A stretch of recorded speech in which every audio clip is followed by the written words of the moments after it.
Okay, Dylan's got everything cleaned out and got that piece off. As you can see, someone welded a patch in on the outside, and that's what the rough edge is there. So he sanded that down fairly good. The weld looks pretty good, so we're not going to tear that piece out of there. We're going to leave it in. But once he cleaned it up, he sprayed some weld-through primer on there. And now we'll take this piece, and we still have our reference points there. And I just put a line right here, because what we want to do, Dylan, is this panel on the outside has got a body line right here. So we want to make sure that this piece, if we would roll it, this would be straight, and then we'd have a problem right here. So that's what that reference point is there. Okay. Right where that. Yeah. Where this. Yeah. That's right where that body line is. So we'll put this up against our reference points here, and then we'll mark the bottom with that outside skin.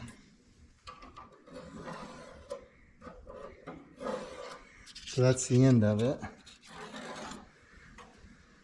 Okay. And what we'll do is we'll cut that.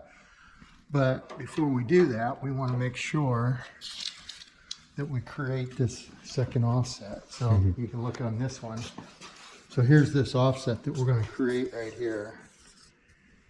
And those dimensions on the bottom is about half inch roughly to that point. But this side, it's a little bit more. It's about 3/4. Actually 3/4 here and about 5/8 here. So we want to make sure we kind of get that in the same spot. Again, we could lay this on here and get a straight line. Okay. And but our seam or our bump up is going to be our offsets right here, a 1/2 inch away. So we want to make sure our die, we've got a die that we can roll that at 1/2 inch. Okay, so this side here we want to be 3/4. So let's cut. Go ahead and go take this over on the bench and cut that. Okay, so he's got it cut to fit there pretty close. Now we're going to put just a slight bend right here so it follows this. You can see the gap there. That needs to go down. There you go. So we'll bend that, and that doesn't take much to bend there. I can do it with my hands, I think, because there's not much there.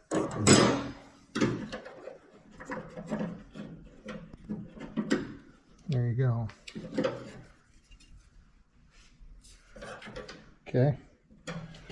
All right, now what we want is we want to put this edge on here. And that's straight off here. As I said before, it's about a 1/2 inch and 3/4 here, 5/8 there. So I just rolled a small test piece. It's an offset die, and we're gonna use that offset die, and we're gonna roll the edge. So we're gonna make this. I'm gonna come in just a little bit on this side, a little more than the other. So it's 1/2 inch on this side, roughly. So we can put a little line right there where we want it.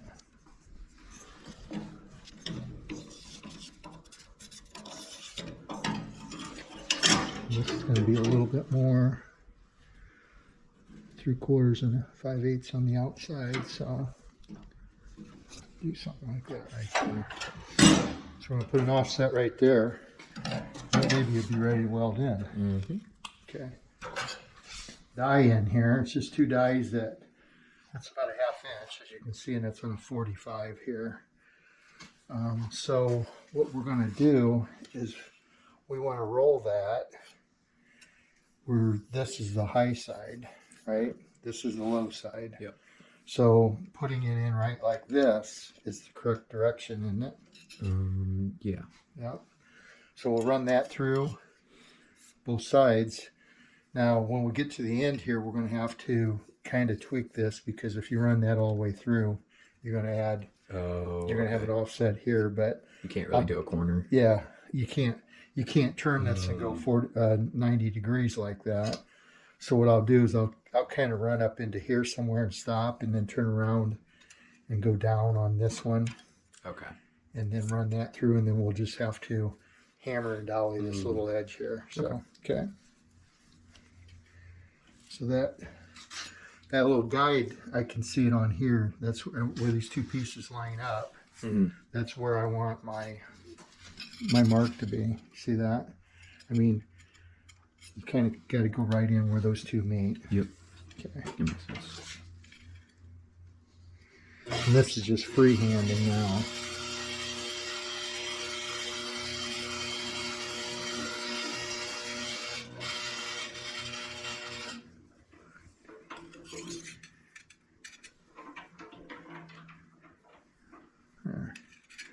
I count my turns.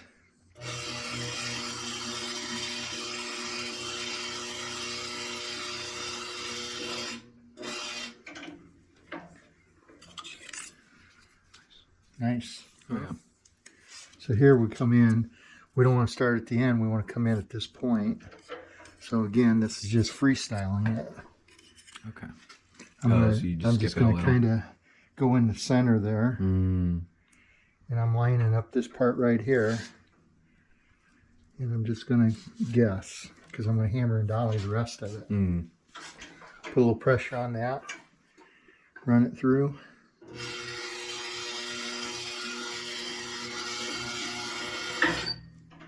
One, two, three, four. Okay, start about in the center again. And I'm going to crank it down to where it's tight.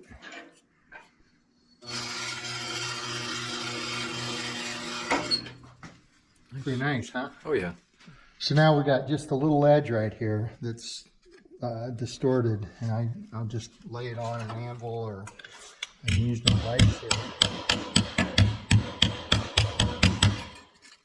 Flatten that out.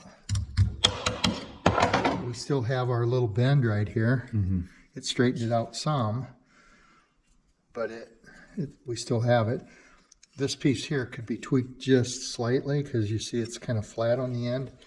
And so I like to I made up a few of these. This is a T-dolly.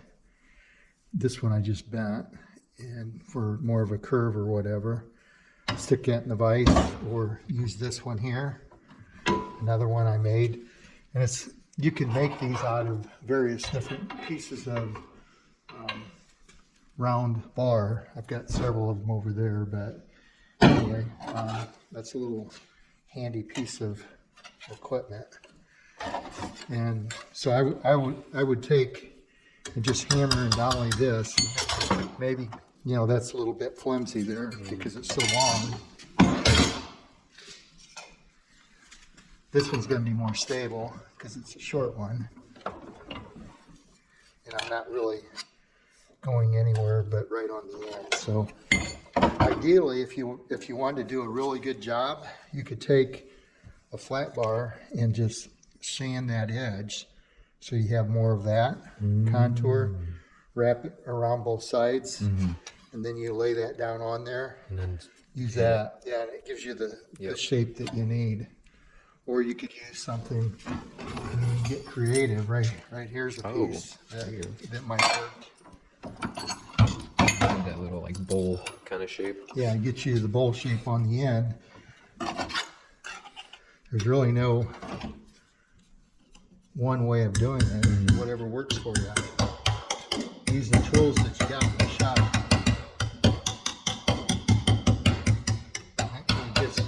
It gives us it's a little bit more rounded now. That looks pretty good.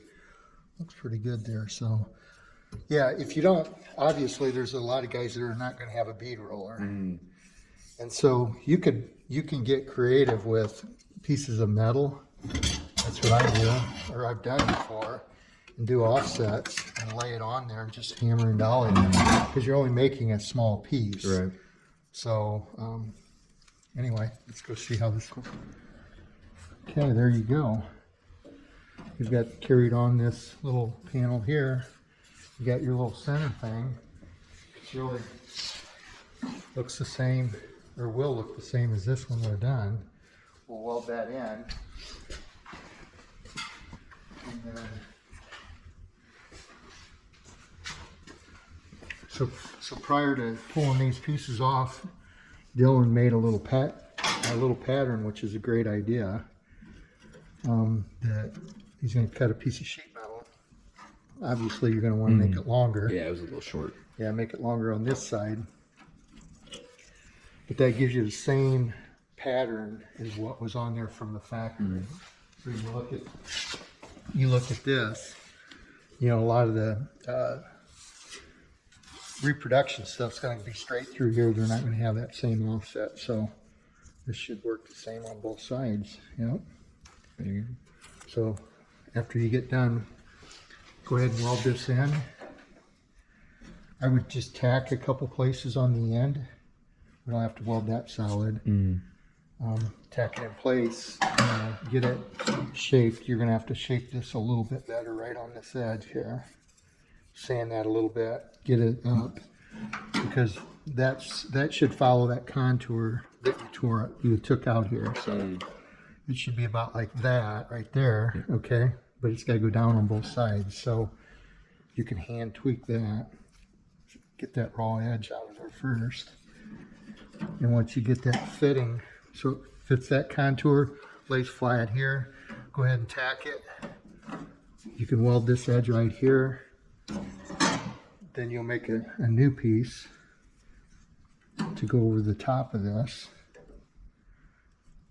Drill a little hole here to duplicate the spot weld. And then we'll go ahead and weld this edge. You weld all three pieces together at the same time that way. So just, like I said, just tack this so it holds it in place. Okay? Cool. Good deal. So we were just talking here, you could take a flat piece of metal, which obviously this is rolled on the ends, and just fill this in, right? It could just be filled in, and then you could overlap a piece. But then you got two pieces laying together, which is going to hold moisture and condensate. And it also looks like someone patched in the end of this, where by doing this, you're raising this part, so you don't have this flat. I mean, you got air in here, and plus, when we're done, this is going to be it's going to look like a factory piece. So, well worth the extra 20 minutes of shaping this.